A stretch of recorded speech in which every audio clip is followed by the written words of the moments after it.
Shalom, and welcome to another in our series of podcasts from Temple Beth, a dynamic center for conservative Judaism in Los Angeles. This is a recording of a Shabbat sermon with Rabbi Matt Shapiro.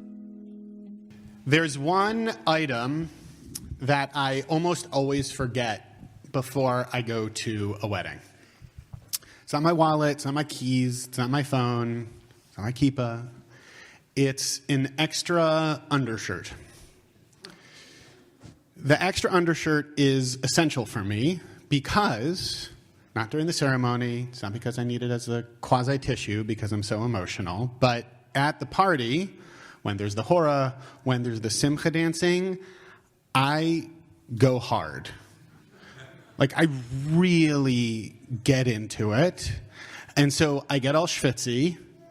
And then there's still, dinner and speeches and dessert afterwards. And if I don't bring the extra undershirt, I'm just sort of smelly and gross for the rest of the wedding. Sarah has come to remind me to bring the extra undershirt whenever we go to a wedding. And part of this is because I enjoy it and I have fun.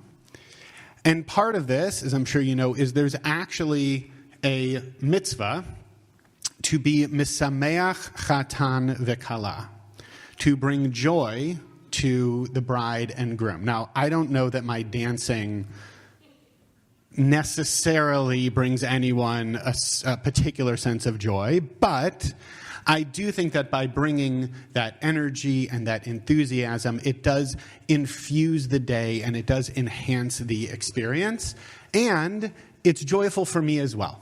There is something joyful about being able to provide that, and I get a deeper sense of appreciation and presence in that moment too. I don't get to go to weddings every single day. Rabbis don't get to do that, sad to say. But then there's the question as well of, well, where can we find that joy? Where can I find that joy in my everyday life? And I will say that I love coming into work. I don't always love the work. I love my work. I don't always love the day-to-day minutia, emails, phone calls, etc. But I do love being in the office, being around people, getting to bop around, say hello, how you doing, seeing people come in. I do find that to be joyful. I find joy in that experience. You can imagine COVID was brutal for me because it was just laptop and desk and all of that, right? Because I find it a joyful experience to be around other people, knowing that I have a place, knowing that I have a role. And I think, Cantor Charney can correct me if I'm wrong, I do think I provide some joy as well as experiencing that joy myself. And I've been thinking about joy this week because we've begun the month of Adar, the month of Purim. And as we say, Misha nichnas Adar, marbim besimcha, that those who enter into the month of Adar should be expanding their joy, should be increasing their joy, that it's the month of Purim, that it's a month when we should be experiencing and bringing out as much joy as we possibly can. Which then, of course, raises the question of, well, how exactly can we do that, right? And I just, as a brief note, I don't want to get overly into the semantics of it, but I do think that there's a difference between what I would name as happiness and joy. I would say that happiness is something that's a little more transient, a little briefer. Right? I'm happy that there's, cookies out in the office today, right? Whatever it is. And joy is a deeper embodied sense of feeling connected, feeling like there's a sense of delight in everyday life. And so the question is, how do we find that? And in our tradition, that sense of joy is almost always connected to a sense of being with other people, to being in community. And we see that as reflected fittingly enough in many of the mitzvot, in many of the commandments, and many of the things we're supposed to do on Purim. When we read the Megillah, when we hear the story of brave Queen Esther and Mordechai, we're supposed to hear that in community. When we talk about giving matanot la'evyonim, gifts to the poor on Purim, that's definitionally relational. That's something that you do with another person. When we give mishloach manot, gifts one person to another, again, something relational. It's a holiday in which we bring out joy. And I don't think it's then an accident that so many of its mitzvot are connected to being in relationship to other people. And that makes sense because it's also connected to the narrative of the story. At the beginning of the story, we hear a line from Haman. Thank you. Let's try that again. We need to start practicing, everyone. We hear a line from Haman. All right, now you guys are getting it pretty good. We'll work on it, but we're getting there. Who describes the people as Am Mefuzar U'Meforad, a dispersed and scattered people. That's how he describes us. So at least in the eyes of our enemies, we are lacking unity. We're lacking cohesion. There's nothing holding us together. And sad to say, that is often the case. That can feel like we are a people who are splintering apart, losing our ability to truly be connected one to the other. And so that it's noteworthy that at the end of the narrative, we read, La Yehudim Haita, Ora v'simcha v'sason v'ikar, that for the Jews, they had light and joy, simcha, and delight and honor. That's what we collectively experience. It didn't say, and Shlomo had simcha, and Yaakov had simcha. It doesn't name person by person. It says all of us. That joy is something we experienced collectively, all as one people. And that line, as I'm sure many of you are hearing it, and many of you know, we say that line every single week. When? At Havdalah.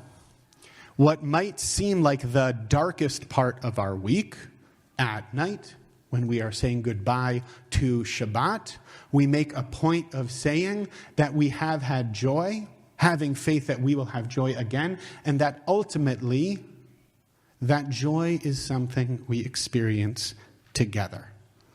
That it's something that we can make happen, it's something that we can experience, and it's something that happens in community.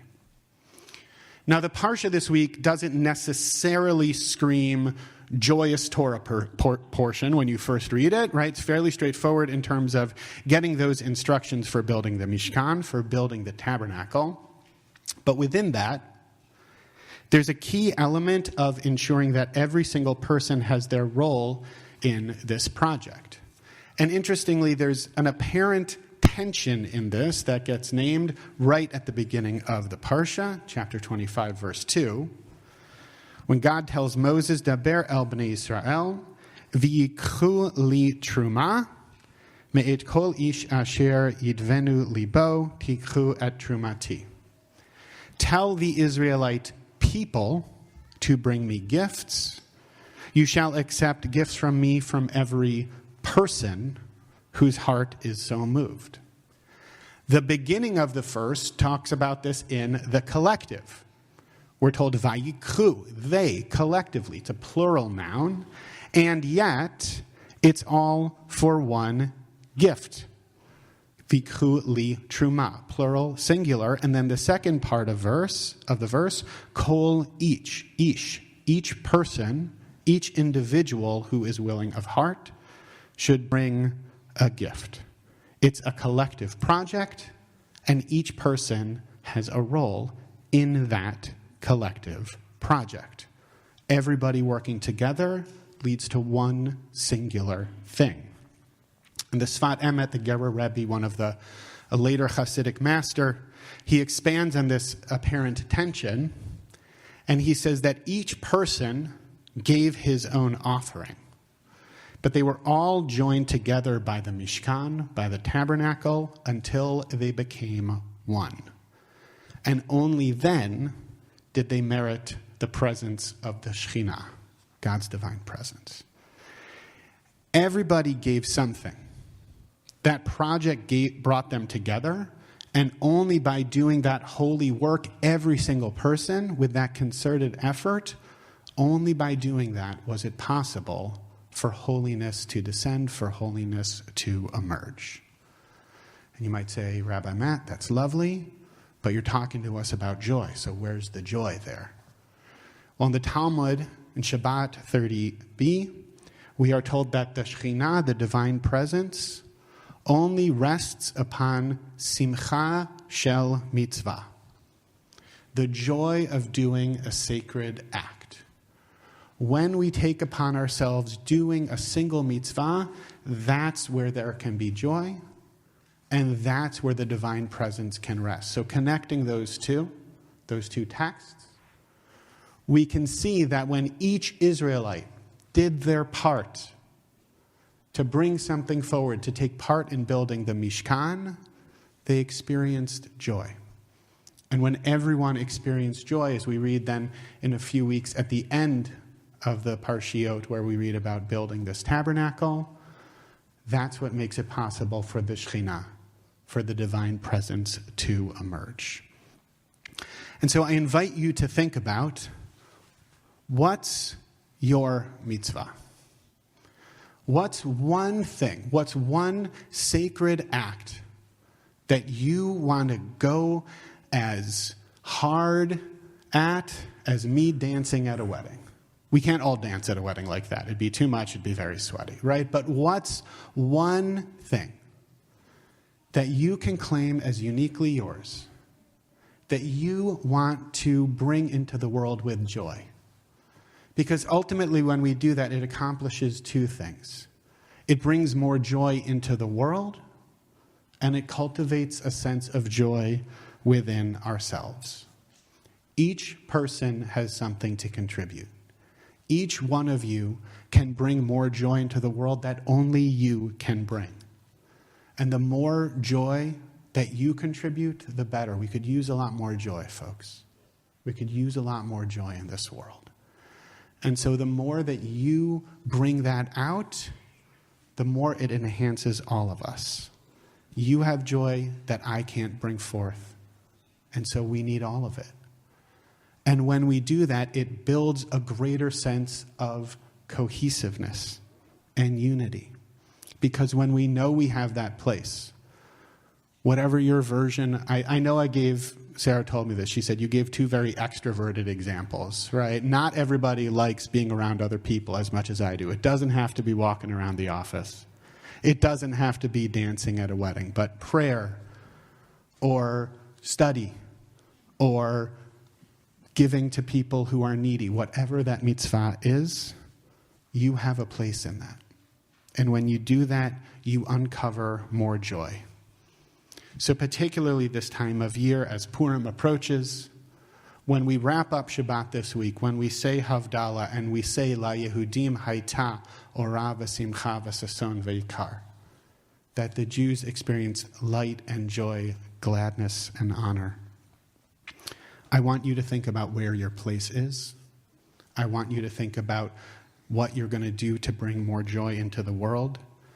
And when you do that, I have faith and I trust and I know that you will feel that joy yourself, and you will help all of us to come more closely together as we build this world collectively. You've been listening to another in our series of podcasts from Temple Beth Am, a dynamic center for conservative Judaism in Los Angeles. If you enjoy these podcasts, we invite you to write a review on the Apple Podcast website or wherever you get your podcasts. For more information on Temple Beth Am, Los Angeles, please visit www.tbala.org.